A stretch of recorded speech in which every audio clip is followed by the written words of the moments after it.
¿Crees que conoces la realidad? Prepárate para descubrir los fenómenos más inexplicables y escalofriantes que han ocurrido en España. Historias reales que desafían la lógica, donde lo paranormal, lo oscuro y lo misterioso se entrelazan. Desde voces que emergen del vacío, sombras que absorben la luz, hasta seres que no pertenecen a este mundo. Acompáñame en este viaje por 10 casos reales que abrirán tu mente y pondrán a prueba tu conciencia. ¿Estás listo para lo que vas a escuchar? Porque lo que estás a punto de descubrir puede cambiar para siempre tu forma de ver la realidad. En 1992, la Policía Nacional de España escribió algo insólito en un informe oficial: fenómenos extraños, inexplicables, presenciados por todos los agentes aquí presentes. ¿Fue un error? ¿Una broma?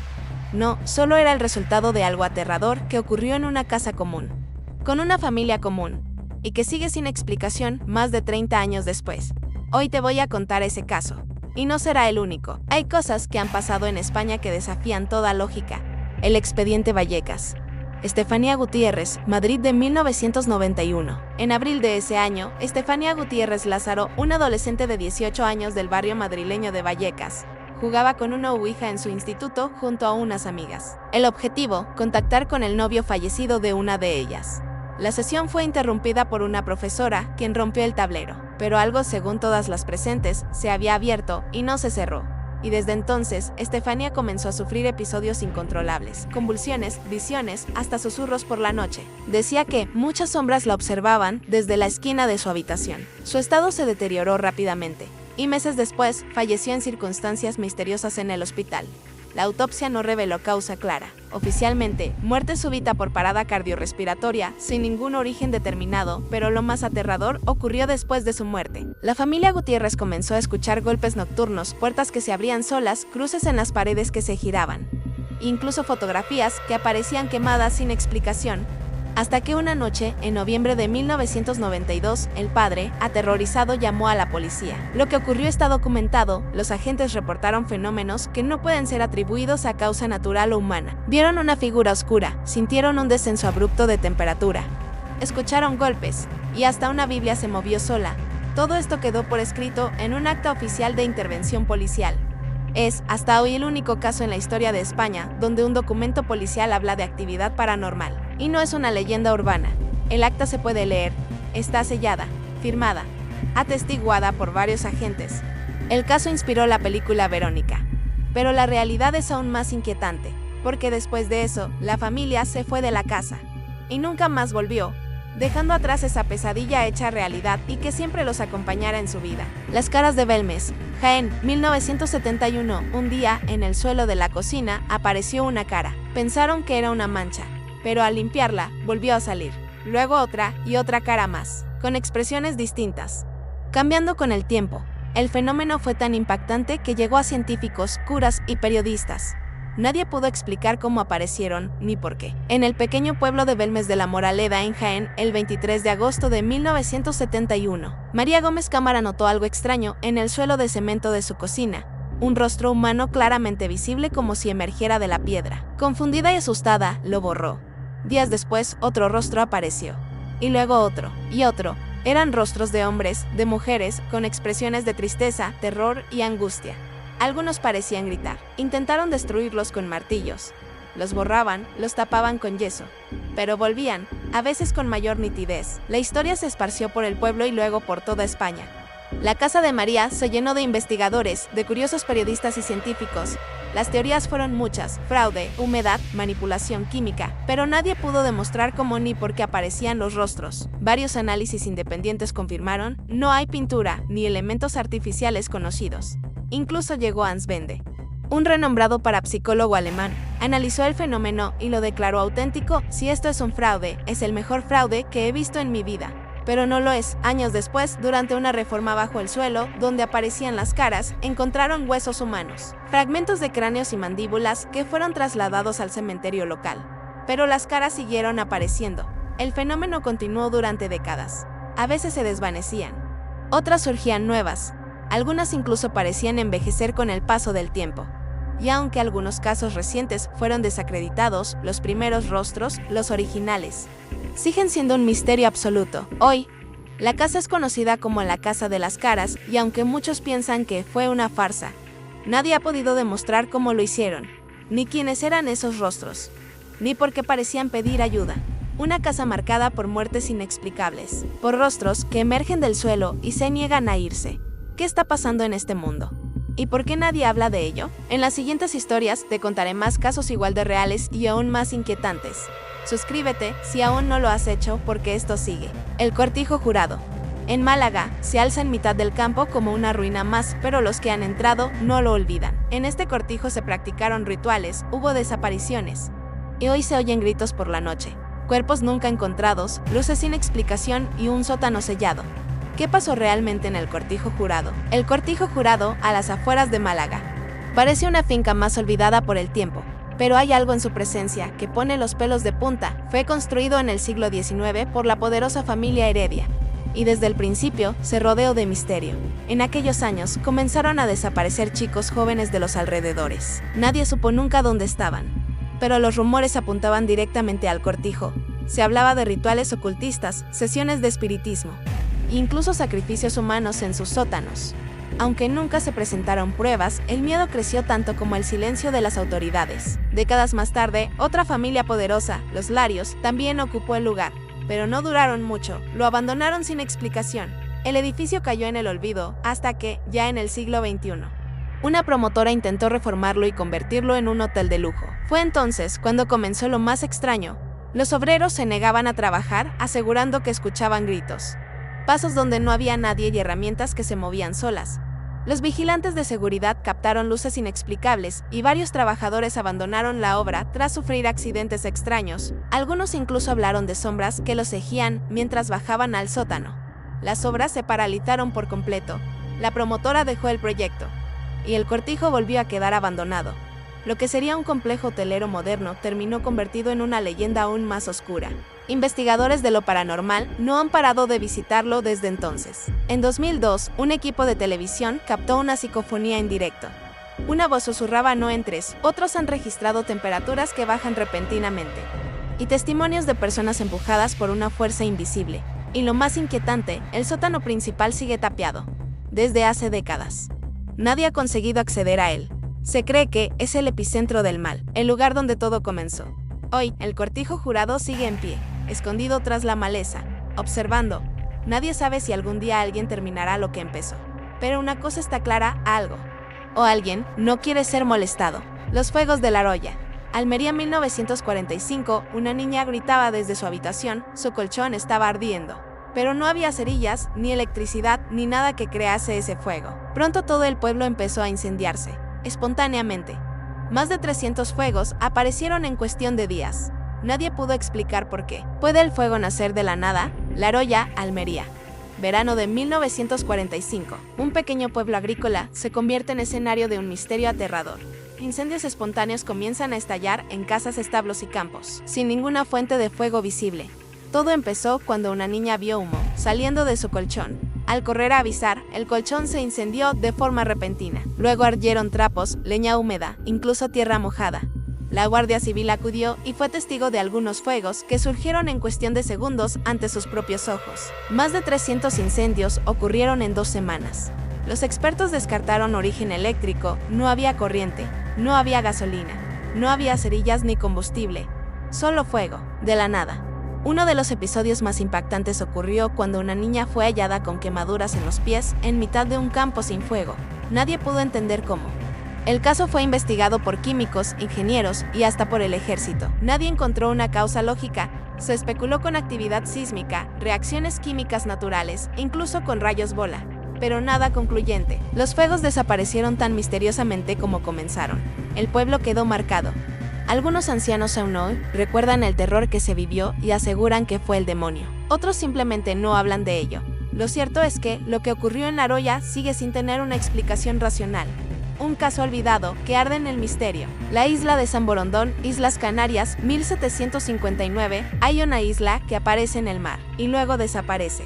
Ha sido fotografiada, dibujada en mapas e incluso enviada a investigar por orden real, pero oficialmente no existe. Los marineros aún la ven desde las costas de Canarias. ¿Y si hay una tierra escondida justo frente a nosotros? Desde hace siglos marineros de las Islas Canarias han hablado de una tierra fantasma, la isla de San Borondón. Aparece al oeste de La Palma o El Hierro, y luego desaparece. El mito nace del monje irlandés San Brandan, quien en el siglo VI narró un viaje a una isla que flotaba en el océano, llena de animales extraños y que desaparecía cuando se intentaba alcanzarla.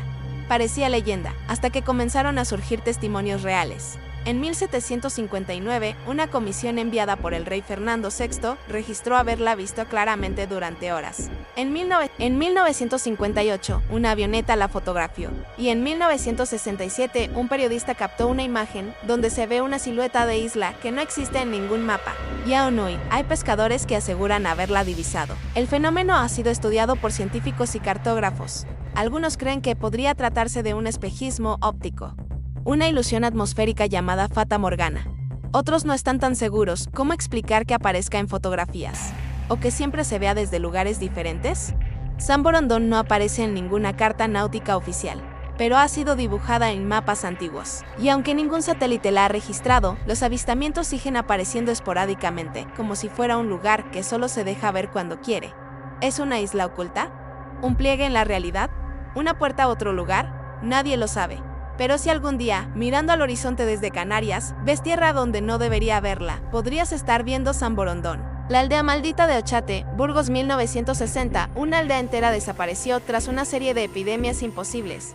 Hoy solo quedan ruinas. Nadie vive allí, pero algunos afirman escuchar campanas que ya no existen ni luces en lo alto de la torre. ¿Qué maldición cayó sobre Ochate? En el corazón del condado de Treviño, en Burgos, se encuentra Ochate, un conjunto de ruinas cubiertas por la maleza. Desde lejos, solo destaca una torre de piedra solitaria, pero lo que allí ocurrió ha alimentado durante décadas una de las leyendas más inquietantes de España. Todo comenzó en el siglo XIX, cuando Ochate era aún una aldea habitada por decenas de familias. Sin embargo, entre 1860 y 1870, el lugar fue golpeado por 3 epidemias consecutivas: viruela, tifus y cólera. En cada brote, el resto de pueblos cercanos se mantuvieron intactos, mientras que en Ochate moría casi toda su población. La coincidencia era aterradora. Algunos hablaron de castigo divino, otros de una maldición ancestral.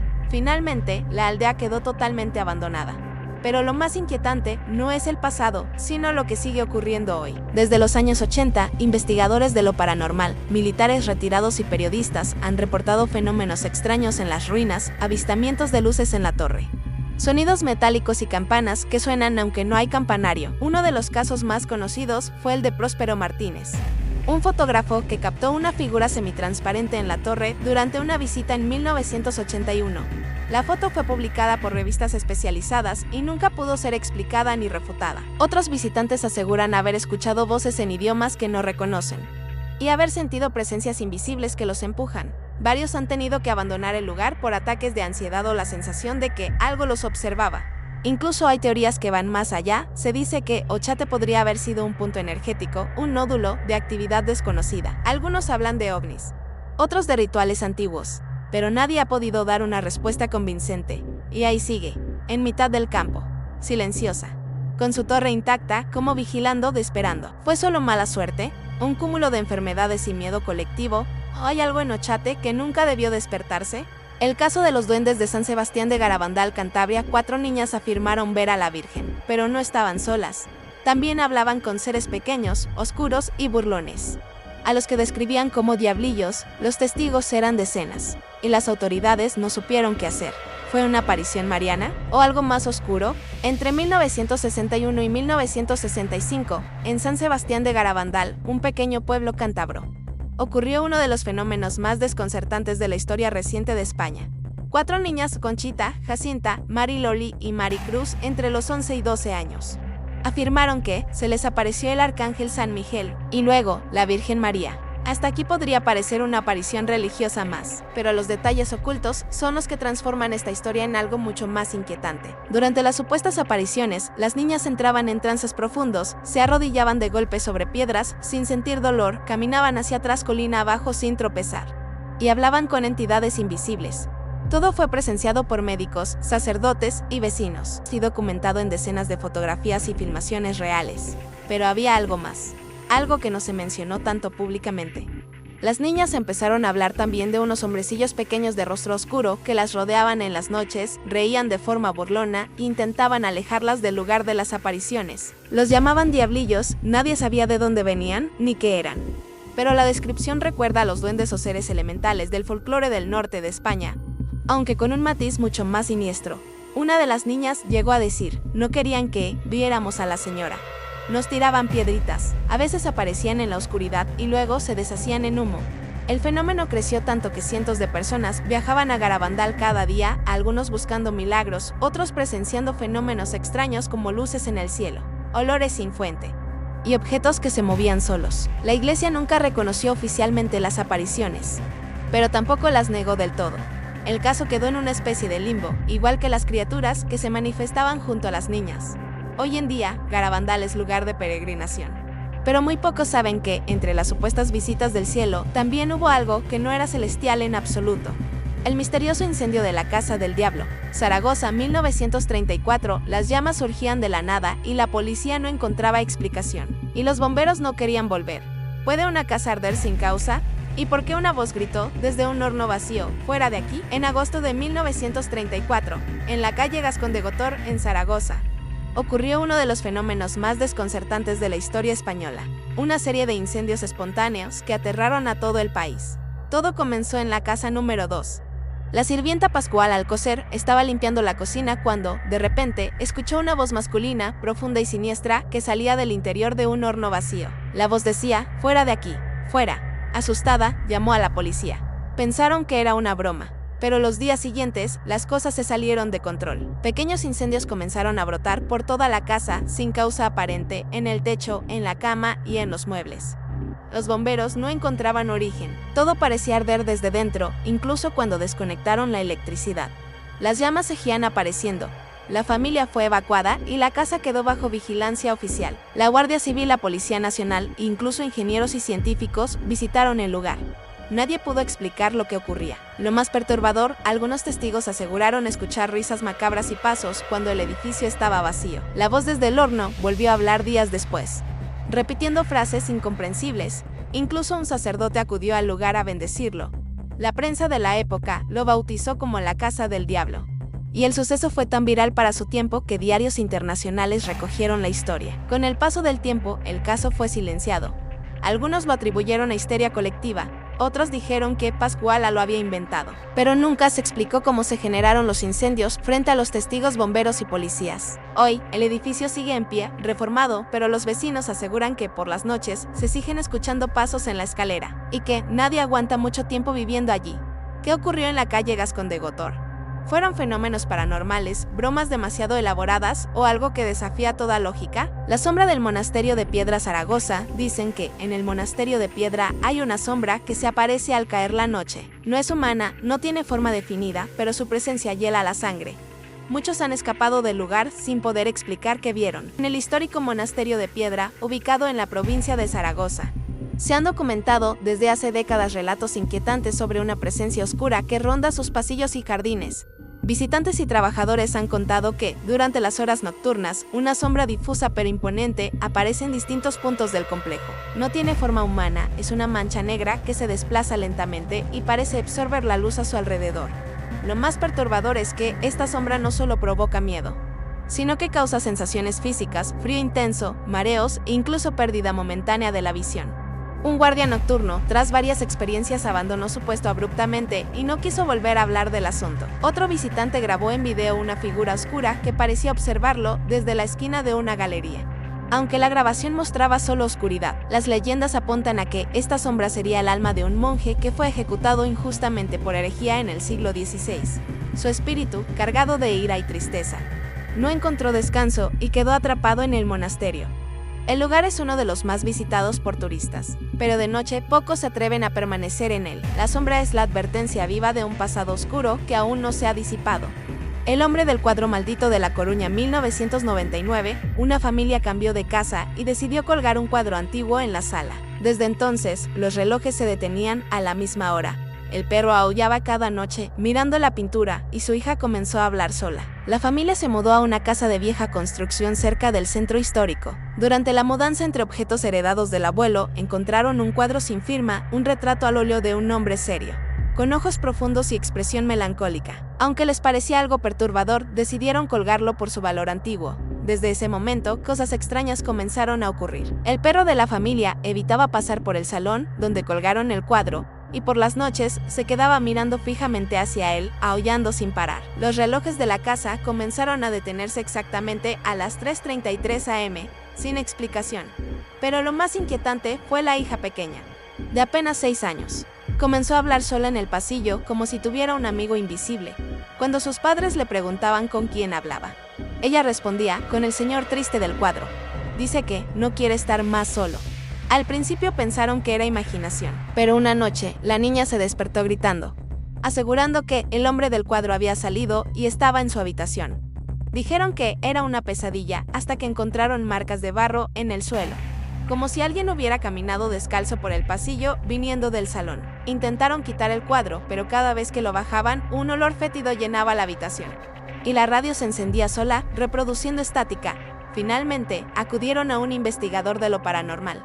Al analizar la pintura, descubrieron que estaba pintada sobre otro lienzo más antiguo. Al retirarlo con cuidado, apareció una figura demoníaca cubierta en rojo con símbolos que el investigador describió como de orígenes basados en rituales. El cuadro fue retirado de la casa, bendecido y almacenado en un museo local donde está fuera de exhibición. Desde que lo sacaron, todo volvió a la normalidad. Pero el investigador que trató el caso aseguró que, al mirar a los ojos del retrato por última vez, le pareció ver al hombre sonreír ligeramente. Lo que acabas de escuchar es solo una pequeña parte de los secretos que esconde nuestra realidad. ¿Crees que puedes enfrentarte a lo desconocido? No cierres los ojos todavía, porque hay mucho más esperando ser descubierto. Suscríbete, activa la campana y prepárate para seguir explorando estos enigmas que pocos se atreven a contar. La verdad está ahí fuera, solo hay que querer verla.